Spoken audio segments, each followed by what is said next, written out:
terrain de choses à campagne passée, il n'y a pas d'eau, il n'y a pas d'arrivée d'eau, il n'y a rien du tout. Alors à ce moment-là, je vois ma relation de l'autre côté de la barricade et je vais faire un avis rapide, amener de l'eau, faire des tranchées pour les feuillets, etc. Parce qu'il y a 3 centimes qui arrivent quand même, c'est pas rien. Et finalement, on a un devis de 50 000 francs. Alors moi, je savais où était l'argent, c'est-à-dire que j'avais quitté la mairie, je savais ce qu'il y avait en caisse. Je parlais au président, j'ai dit voilà, il me faut les 50 000 francs, il me faut 50 000 francs sur le compte de réserve. Aucun problème. Ça, c'était qui? Qui c'est qui les a trouvés, les sous, là? Je suis la Nébrite. C'était Michel Abram, à ce moment-là, qui était président. Bon, il m'a dit, allez, marchez. Bon, alors je marche, on commande le plombier, on commande tout ça, on fait les pompiers, etc. Bon. Et puis à ce moment-là, on s'est dit, bon, directement, on écrit la Joliette, on les conduit en autocar. Bien. Et puis vers midi 3h, il y a Crespo qui me téléphone au soleil et qui me dit, regarde, nickel. Alors il m'a dit, ben, il y a le rabbin 4 qui s'oppose à ce qu'on transporte les gens en délégation, les enfants en autocar, le jour de Shavuot. Bon, alors je lui dis, qu'est-ce qu'il propose à la place? Ben, il me dit, il faut qu'il aille à pied tout le long de la corvée, depuis la Joliette à la corvée. Bon, le Mistral. Il y a eu effectivement du Mistral. À ce moment-là, on ne savait pas, mais il y a eu le Mistral ce jour-là. Alors je lui dis, écoute, Samy, c'est tout simple. Je lui dis que tu as transmis ton message et que je lui dis que j'enregistre ce qu'il a dit et qu'il vienne à pied, lui par la corvée, ça fait plaisir, mais nous on ira en autocar. Et tu maintiendras tout le programme qu'on a fait pour qu'on parte en autocar. Mais je m'en préoccupe plus. Je m'endors. Bien entendu, le dimanche matin, les gosses arrivent, etc. On va tous malades. Bon, et ils arrivent en autocar. Et puis lui, il n'était pas là, le rabbin, il n'était pas venu à pied. Il n'était pas là du tout. Bon. Enfin, ça. Et alors, c'est à ce moment-là que je dis à ta mère, écoutez, Mme Solal, si vous voulez, vous connaissez peut-être des gosses là. Vous voyez le travail, si vous voulez dire. Il y a peut-être des gosses, le nom de famille, même si vous ne les connaissez pas personnellement, parce qu'il y a quand même la responsabilité de confier à des enfants ou de les garder, il n'y a aucun problème si on les garde, ou de les confier à quelqu'un qui a le droit de les recevoir. Hein? Bon, alors, et c'est à ce moment-là qu'elle est venue ce dimanche à Pentecôte, à la campagne de Pastoria. Hein? Voilà, enfin tout ça s'était bien passé, puis à quelques mois de là, un beau jour, Castro arrive, et avec un sourire jusqu'ici, il me dit, je t'annonce que tu viens d'être acquitté de la Repentine. Après, à la maison, tu dis bonne nouvelle, pourquoi le Eh bien parce que la maquette avait déposé plainte contre toi. Et la plainte a été... Ce qui est incroyable, c'est qu'il ne t'avait pas donné l'occasion non plus d'assurer ta défense. Ah non, lui, il représentait ça, à ses yeux, il représentait la loi. Mais la loi, quand il y a de la part des événements et autres danger de mort, la loi ne compte plus. Hein, et là, parce qu'effectivement, ils sont arrivés à faire trembler la ville de Marseille. Hein, c'était... Alors c'est de là qu'est née notre amitié, alors entre ton père, ta mère, etc. Il se trouvait que vous étiez plus ou moins en classe ou je ne sais pas quoi. À Perrier. Voilà. Et alors regarde, l'un après l'autre, toi, tu rentres dans la famille par Jacques, c'est ma famille. Bon, et ton frère rentre dans la famille par ma famille maternelle. C'est vraiment c'est un concours de circonstances. Alors, en commun, nous avons notre éducation, c'est ce que je disais tout à l'heure, c'est-à-dire bon, il y a le fair play, il y a le fait de comprendre où on est, il y a le fait d'avoir un comportement. Il part en Italie. C'est une école de comportement. Alors ce bateau, il avait été affrété par qui? Alors par les familles d'Alger, je ne sais plus quelle famille en particulier, par ça c'était des gens... Pour sauver les gosses. Oui, pour sauver les gosses, parce qu'ils avaient vu qu'à un moment donné, il y avait des histoires de FNL, ils ont été pris de panique. Ouais. Ils ont dit, bon, combien ça coûte d'affréter un bateau? Ils ont affrété un bateau. Ils ont amené les gosses ici. Tout simple. Ah non, ça a été une époque qui a été une époque éblouissante. Et voilà comment la famille se retrouve ensuite après Bien sûr. Et puis c'est là où tu avais eu l'histoire d'accueil des rapatriés d'Algérie, avec l'accueil au port, avec le préfet qui... Ah oui, mais ça c'était déjà un peu plus tard. C'était déjà un peu... Non, c'était pas... C'était 1 ou 2 mois plus tard. Oui, parce que je me souviens, maman, elle faisait l'accueil à l'Arbois. Et à cette époque, ça existait, l'Arbois. C'était pas tellement l'endroit à l'époque. C'était un jour où il y avait une conférence à la Bnébride un soir, une conférence du rabbin Safran. Et j'avais la mission, moi, ensuite, de prendre en charge le rabbin Safran, de l'amener au café glacier. Quand le rabbin Safran qui était toujours le rabbin de Genève. Qui est le grand rabbin de Genève, mais lui, il rentrait de Roumanie, où il était grand rabbin de Roumanie. Et il était sénateur, par ses fonctions de rabbin, il était sénateur de Roumanie. Et alors, il n'était pas encore grand rabbin de Genève. Ah non, c'est après qu'il a été grand rabbin. Et alors, un beau jour, il a... Oui, alors il a signifié aux autorités roumaines qui partaient en France. Et alors, évidemment, il avait été accueilli avec l'habilité, le grand rabbin. Et alors, à 10h du soir, pendant qu'il faisait sa conférence, moi, je m'étais déjà dégagé de mes fonctions de président de la BB à ce moment-là, parce que j'avais dit, moi, où je fais une chose, je n'en vais pas les... Ça, c'était en 62, hein, quelque chose comme ça. C'était 62, le 17 mai 62. T'as bonne mémoire, là. Ah oui, oui.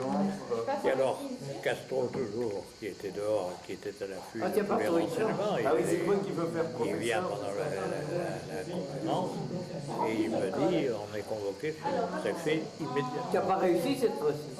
C'était 10h15 du soir.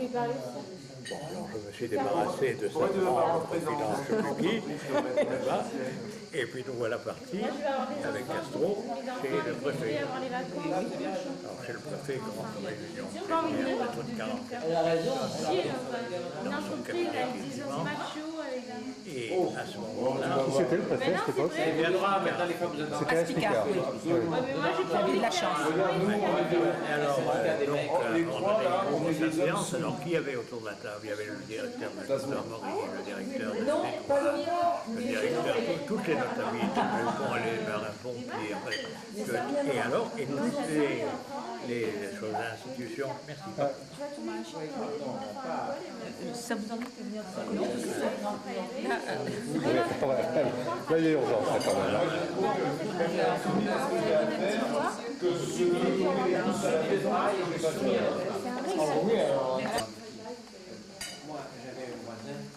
Oui, alors autour de cette table chez le préfet, il y avait donc en particulier toutes les organisations humanitaires. Oui. Il y avait le Secours catholique, il y avait la CIMAD pour le président, et il y avait nous en tant que groupe social, lui, bon. Et donc Aspicard, le préfet, prend la parole, il dit je vous ai convoqué à cette réunion extraordinaire, parce que demain matin, à 5h du matin, nous sommes à 10h du soir, le premier bateau de nos compatriotes rapatriés d'Algérie arrive. Alors, moi, pour les recevoir, j'ai les CRS. D'accord. Donc, par conséquent, je m'adresse aux œuvres humanitaires qui veut venir d'un matin à 5 heures. Alors, le gars qui représentait le secours catholique, lui, c'est un peu court, jamais il pourrait avoir des etc. Bon, celui de la CIMAD, il y en avait su un peu avant, peut-être arriver à près. Demain matin, on peut être à peu près 40 personnes. Parce que vous avez organisé un système d'alerte par progression géométrique. On a averti ces 5 personnes, qui à leur tour en avertissait 5, et tous en avertissaient 5, donc vous savez que et c'est possible demain matin, 5 hommes. Bien. Et on avait constitué également des brassards, on a mis des brassards. Bon. C'est dur. Alors là, à ce Le seul moment-là, truc qui change, c'est les statistiques, parce que tu suis les statistiques sur ordinateur, etc. Donc ça, c'est ce qui est plus évolué. Il y a toujours les mêmes lois, mais tu les appliques différemment parce qu'il y a les ordinateurs. Mais au niveau des maths pures, moi j'avais très mal pris. toujours pareil, je veux dire. Mon prof de maths qui a 60 ans, il a étudié ça de la même façon que moi. Je n'ai pas très bien compris ce qu'a voulu exprimer. Moi, je sais que j'ai un normalien dans mon immeuble. Ouais. C'est certainement Pour faire l'évaluation de la c'est là où vous êtes. Bien sûr, on entraîne dans la salle. Alors là, on a la tasse, ça se passe très Oui, bien. après, il y a des modèles Ça se passe très mathématiques bien parce pour que nous sommes les seuls à tout à fait, recevoir. mais Sauf pour qu'il y a un certain nombre de personnes qui sont parmi les nouveaux arrivés qui disaient en plus c'est les juifs qui le reçoivent. Ah d'accord. Et en plus. Ça commence à être un modèle. Enfin, finalement, tout le monde est content, ça se passe bien, etc. Et vers 3 heures de l'après-midi, il y a un préfet qui m'appelle au téléphone chez moi. En me disant, je m'avais dit, je tiens à vous exprimer ma satisfaction, etc. Enfin, il me fait pas mal de machin. D'autre part, monsieur Antel, je ne sais plus comment il s'appelait, mon directeur de cabinet, m'a fait part des remarques, des appréciations que j'avais pu faire, mais ce n'est pas du tout ni de critique, rien du tout. Je vous rends hommage à votre faculté d'accueil et que vous avez toujours prodigué dans vos événements, etc. Merci beaucoup. Voilà. Et alors, là, ça a été Et là, le tu le début de prépares l'épopée. à la fin de l'année prochaine, l'UFM. Voilà. Alors, il paraît que la Une très grande fille, Céline Navarro, est directrice de l'UFM. À ce moment-là, on les s'est donné à fond. Et ça a été ton grand-père, ça a été ton père, ça a été toute la famille. Là, vous avez tous été présents et on a donné avec vous. C'était le thé. Et il fallait qu'il ait de la fièvre pour le prendre le thé. Moi, je ne le prenais pas. Bon. Et puis un beau jour, il se lève un matin, il était un peu en train de tousser, etc. Et ta mère, un téléphone en cachette à Moïse. Moïse, c'était le docteur Israël. Moïse, docteur Israël, tu vois. Voilà. Et alors, le téléphone, et lui dit, voilà ce qu'il a, qu'est-ce que je fais. Alors, il ne dit rien. Jérusalem. Alors, Non, la corderie, non? alors, Mireille. Et alors, le docteur Israël lui dit, bon, écoutez, ne lui dites pas que vous m'avez appelé ni rien du tout, je passerai vers midi prendre l'apéritif par hasard. Alors il arrive au midi, ah! Et alors, attends, vous êtes couché, qu'est-ce qui vous arrive? Il y a Il y a un âne. Ah oui, je l'ai Il y en a. Et alors à ce moment-là, bon, il est très, très amusant, ton frère. Donc ils prennent l'apéritif, etc. Et puis il lui dit, mais vous savez là, vous avez une petite toux qui ne me plaît pas, vous permettez que je vous examine quand même. Alors, il dit, oui, bien sûr. Et puis il rédige l'ordonnance, et puis au bout d'un temps normal, après être resté une bonne demi-heure, il dit, ben, je vais m'en aller, au revoir. Et alors à ce moment-là, ta mère s'habille Pour aller à la pharmacie. pour aller à la pharmacie. Et ton père lui dit, mais où tu vas? À la pharmacie. Pourquoi faire tu vas à la pharmacie? Ben, il y a l'ordonnance. Il dit, mais non, l'ordonnance, tu la mets dans la casserole, tu la fais bouillir, et l'eau qui te reste, tu t'en fais une infusion pour toi. Ça, c'est authentique, ça. Hein, c'était... En fait, de temps en temps, il y a des assiettes quand même. Hein. Comment? Ça lui arrivait, hein, quand il avait la bière. Moi j'ai un souvenir de mon grand-père avec les ventouses sur le dos. Oui, t'en rappelles. Moi, Silvio, comme jeune marié. Moi, jeune marié, je me faisais mettre des ventouses. Le souvenir, c'est à Toulon. Ça va quoi les ventouses? Moi, c'est la bouffe. Et de regarder le jambard. Le jambard. Il y a l'usine à Marseille. Ça servait à ça? Ça servait à quoi les ventouses? Les ventouses, ça servait à quoi? À te diriger. Sortir C'est un anti-inflammatoire, non? C'était un anti-inflammatoire, non? Comment elle t'appelait ta grand-mère? Qu'est-ce qu'elle te disait ta grand-mère Tout à fait, mais c'était... quand t'arrivais? Ma grand-mère, elle me disait Pacha, algo de dulce. Ma soeur, une fois, on Mais les pâtisseries qu'elle faisait, parce que c'était exemplaire. Et elle a bougé au moment où ma mère lui a mis le chat. Elle a eu l'omoplate qui s'est un peu... Ouais, c'est bon, on l'a pris. Lui, c'est son roi, et moi, c'est etc. Un mot comme ça peut. Figurez-vous que j'étais dans un restaurant au Brésil, à São Paulo. J'étais tout seul. C'était sage, non? Ouais, avec les autres, toujours. Samuel, T'es rigolé quand toi tu dis que tu regardes avec Ouais, Voilà, un couple que je connais. Et la dernière part, qui désire? Voilà, il y a. Je partage avec quelqu'un. Tu le sais que lui, C'est vrai, je peux la couper en deux. Bon, voilà, alors vous la coupez en deux, il faut notre. Papa, allez, Allez, toi. Silvio. Michel. Allez, Pacha. Algo de dulce. Il s'est dit qu'il fallait qu'il y ait une victime de plus. Je vous ai dit qu'il y avait un devoir de mémoire, c'est par devoir de mémoire. Moi, de toute façon, Vous ne voyez pas un autre symbole. je fais la sieste. Ah là, donc. Bon, alors, donc, C'est Marie-Noël qui conduit.